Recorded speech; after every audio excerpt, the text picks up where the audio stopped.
What I learned about family at 68 will surprise you. Pain, agitation, solution. These three words encapsulate the core lessons I have learned about family at 68 years old. Family. It is a simple word that carries weight beyond its syllables. You grow up believing it is your sanctuary, a place of unconditional love and unwavering support. But time has taught me that family is also a crucible for some of life's harshest lessons. These lessons are not about the superficial joys of family gatherings or the warmth of shared meals.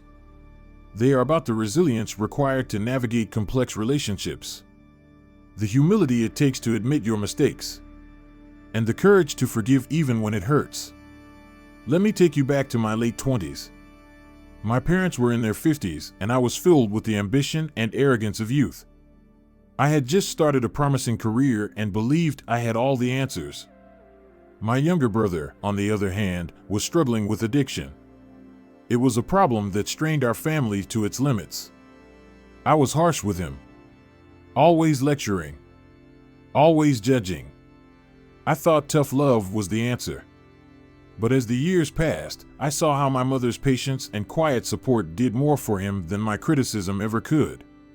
It was not until decades later, when my own child faced a mental health crisis, that I truly understood the value of empathy over judgment. That realization came with a painful clarity. Families do not thrive on perfection or control. They thrive on understanding. By my early 40s, I had experienced another turning point. My father fell seriously ill, and the responsibility of caregiving fell largely on me and my sister. The dynamics were complicated. My sister and I had always had a fraught relationship. She thought I was too domineering. I thought she was too passive. As we navigated my father's illness, these old wounds resurfaced.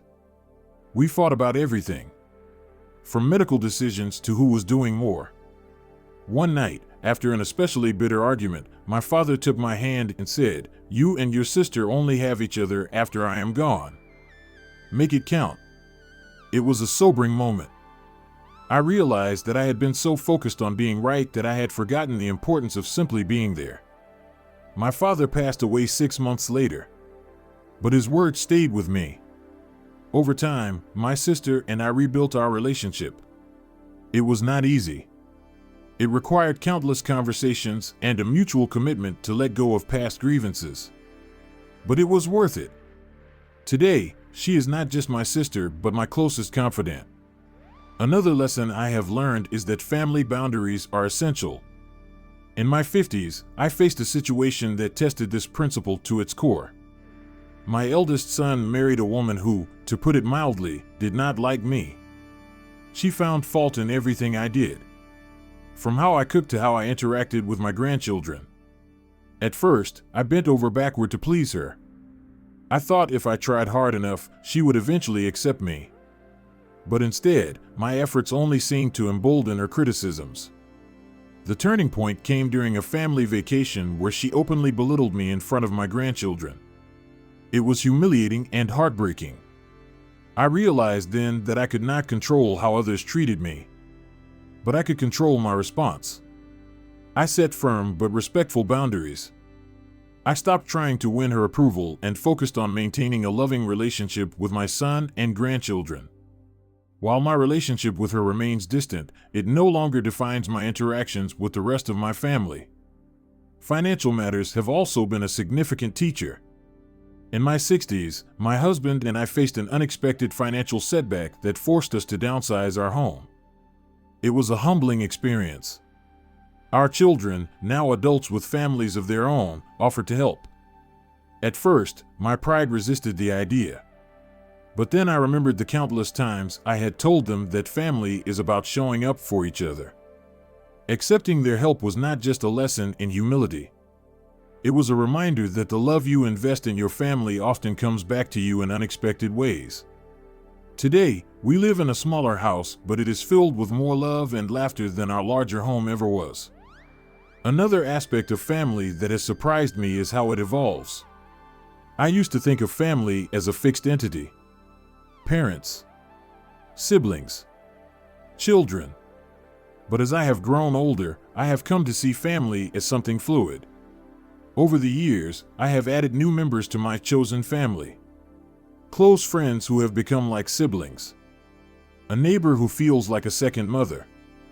These relationships have taught me that family is not just about shared blood, but about shared values and mutual respect. One case in point is my friendship with Ellen. We met at a community garden when I was 62 and she was 70. Over the years, she has become a vital part of my life. We share joys, sorrows, and the mundane details of our days. Ellen's wisdom and kindness have enriched my life in ways I never expected. Perhaps the hardest lesson I have learned is that forgiveness is not for the other person. It is for yourself. When I was 64, I reconnected with an estranged cousin. We had a falling out decades ago over a misunderstanding that now seems trivial. For years, I held on to my resentment. But as I approached my mid-60s, I started to feel the weight of unresolved anger. I reached out to her and we met for coffee. It was an awkward meeting at first. But as we talked, I realized how much I had missed her. We did not resolve all our issues that day, but we took the first step. Today, we are not as close as we once were, but we are at peace. And that peace has been a gift. One of the more unexpected lessons came from observing my grandchildren. Children have a way of reminding you of what truly matters. My youngest grandson, who is 8 years old, once asked me why adults argue so much. His question stopped me in my tracks. I thought about all the petty disagreements and ego-driven conflicts I had been a part of. It made me realize how often we lose sight of what is important. In many ways, my grandchildren have been my greatest teachers. They remind me to live in the moment, to laugh more, and to hold on to the people you love with both hands. At 68 years old, I do not claim to have all the answers. But I do know this. Family is both fragile and resilient. It is a paradox that requires constant effort to navigate. The lessons I have shared are not unique to me. They are universal truths that many of us learn through experience. Whether it is the value of empathy, the importance of boundaries, or the power of forgiveness, these lessons are the threads that weave the fabric of our lives. Looking back, I see my family not as a picture-perfect ideal, but as a tapestry of imperfections. Each thread tells a story. Some are frayed. Some are vibrant. But together, they form something beautiful. If there is one piece of advice I would offer to anyone reading this, it is this. Do not wait until you are 68 to learn these lessons. Start today. Reach out to a family member you have drifted away from. Set a boundary that protects your peace. Or simply tell someone you love them. Because at the end of the day, family is not about being perfect. It is about being present. What role does forgiveness play in family dynamics, and how has it shaped my relationships later in life? Forgiveness, often seen as an act of kindness toward others, has a deeper purpose that I only understood after years of emotional struggle and countless moments of reflection. It is not just about absolving others of their wrongs. It is about freeing yourself from the chains of resentment and anger. This lesson came to me in ways I never expected. Through a lifetime of experiences that gradually unraveled the importance of letting go and choosing peace over pride. In my late 20s, I faced one of my first significant family conflicts. My brother and I had always been close growing up. But a financial misunderstanding drove a wedge between us. He had borrowed money during a difficult time and promised to repay it within a year. When that year passed without any effort on his part to settle the debt, I felt betrayed. I let the anger simmer, turning our once loving relationship into something strained and uncomfortable. Every time we spoke, the unspoken tension lingered like a dark cloud. For years, I held on to that resentment. Then one day, I saw my brother struggling with his health. The stress of his life choices had caught up with him, and it struck me how fleeting life could be. I decided to let go of the debt and the anger. I chose forgiveness, not because he deserved it, but because I deserved peace. That decision allowed us to reconnect and rebuild our bond before his passing. and it taught me that forgiveness can repair even the most fractured relationships. In my 40s, I found myself in a different but equally challenging situation. My father and I had always had a complicated relationship. He was a stern man, quick to criticize and slow to praise. Growing up, I craved his approval but rarely received it. As an adult, I carried that resentment with me, letting it shape how I interacted with him. When he fell ill, the responsibility of caregiving fell on me. At first, I approached it with a sense of obligation rather than love. But as the days turned into months, I began to see my father not as the authoritarian figure of my childhood, but as a vulnerable man who had done his best with the tools he had. Forgiving him was not an overnight process. It took many small moments of understanding and compassion. But when I finally let go of my resentment, I found a deeper connection with him in his final years. This experience taught me that forgiveness is not a single act but a journey. One that can transform not just your relationships, but your heart. Forgiveness also played a pivotal role in my marriage. My husband and I have been together for over 40 years. And like any long-term partnership, it has been filled with moments of joy and challenges. One of our most testing times came in our 50s when a significant argument about finances escalated into weeks of cold silence. Neither of us wanted to admit fault or offer an olive branch. The standoff became a wall between us, eroding the trust and intimacy we had built over decades. It was during one sleepless night, as I lay thinking about our years together, that I realized how much I valued our partnership. I chose to break the silence. Not by demanding an apology, but by offering one. That simple act of humility and forgiveness opened the door for honest communication. We were able to move past the incident and grow stronger as a couple. It was a reminder that forgiveness is not about winning or losing. It is about preserving what truly matters. In my 60s, forgiveness took on a broader meaning as I reflected on my extended family. One of the most painful experiences involved a cousin with whom I had a falling out over an inheritance dispute. The issue dragged on for years, fueled by lawyers and escalating emotions. By the time it was resolved, the damage to our relationship felt irreparable. For years, I avoided family gatherings to steer clear of her. Then, at a family wedding, I saw her sitting alone and looking older and more tired than I remembered. It struck me how much time we had lost to bitterness.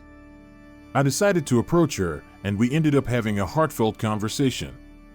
While we did not resolve all our differences, we agreed to move forward without animosity. That conversation was a turning point. It made me realize that forgiveness is not always about rekindling a close relationship. Sometimes, it is about making peace with the past so you can move on without the weight of anger. Forgiveness is not limited to others. It is also about forgiving yourself.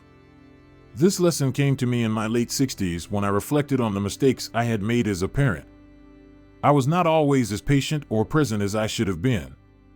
My career often took precedence over family time, and there were moments when my temper got the better of me. For years, I carried guilt about those shortcomings. It was only after a heartfelt conversation with my daughter that I began to forgive myself. She told me that while I was not perfect, she always knew I loved her and did my best.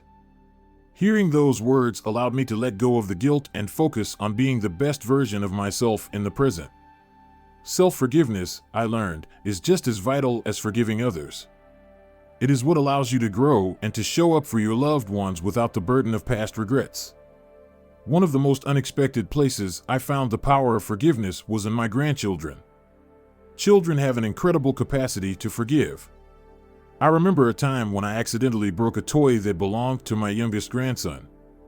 He was devastated, and I felt terrible. I apologized sincerely, expecting his forgiveness to come grudgingly, if at all. But to my surprise, he hugged me and said, "It's okay. I know you didn't mean to."